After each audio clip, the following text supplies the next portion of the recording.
Hello there, Hannah O'Brien. I'm here reporting from Dublin City Council.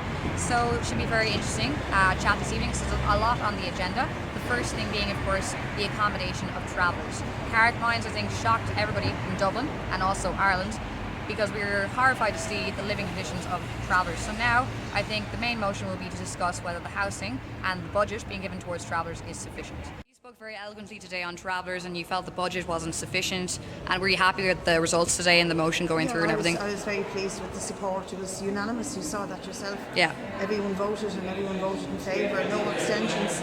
That's a real turnaround. We don't normally get that degree of unanimous support for traveller issues, so it just shows you that when a tragedy like this happens, it brings the reality home to people who have political responsibility, and they live up to it, I hope anyway, and I hope this won't be, I'll make sure that this is not just in the heat of the moment and then forgotten about.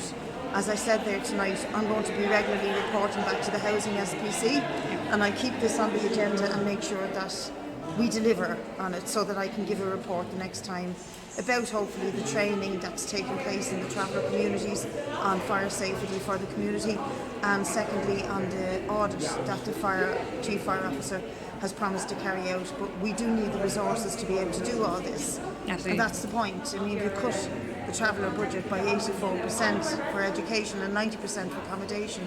These are the results you get. So we need to reverse that and go back to having a real foot on the pedal, not being afraid of this issue because it is a difficult one, not being politically opportunistic to avoid it, because avoiding it means human lives are lost. They have a very deep cultural tradition. It runs very, very deep with them, and if they choose, and this is what the legislation says, the 1998 legislation on traveller accommodation, because there was a big study done on it to see what fits the bill for travellers, what they want.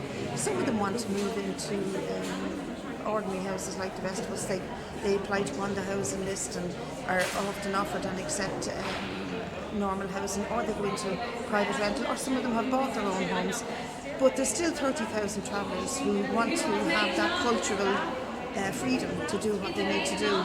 And it runs very, very deep with them. So I think we have to respect that.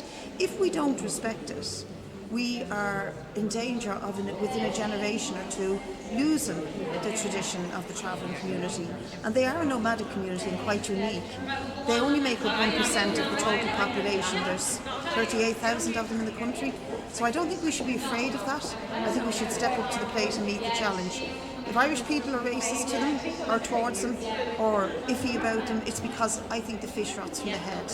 At the head of society, the top of society, through politicians, through business leaders, through all sorts of people, give out that signal that travellers are bad news, that they're all scum, that they should be all segregated, that they should be all mistrusted. So for example, the days of the funerals, Wexford town practically shut down. Palamine's daughter was in the Wexford Opera Festival. She was one of the singers, and she was disgusted to be told by the Wexford Opera organisers to stay indoors because there was a traveller funeral in town. Now Wexford town is a sizable town, but the business is closed basically because they said, oh, we don't want to be open when the travellers are around. Not out of respect. Now I'm sure some of them would have closed out of respect, but mostly it was that, you know, you have to instill that sort of doubt and fear all the time.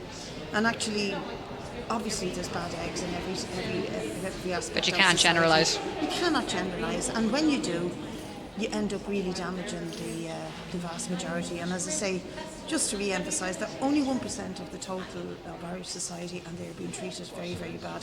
The cuts, as I say, would be an example of the signal that society sends out to the rest of us. These people aren't worth a damn, so we can cut their education budget by 85%, their accommodation budget by 90%. No other section of society was worth that bad during austerity, so it's quite ferocious.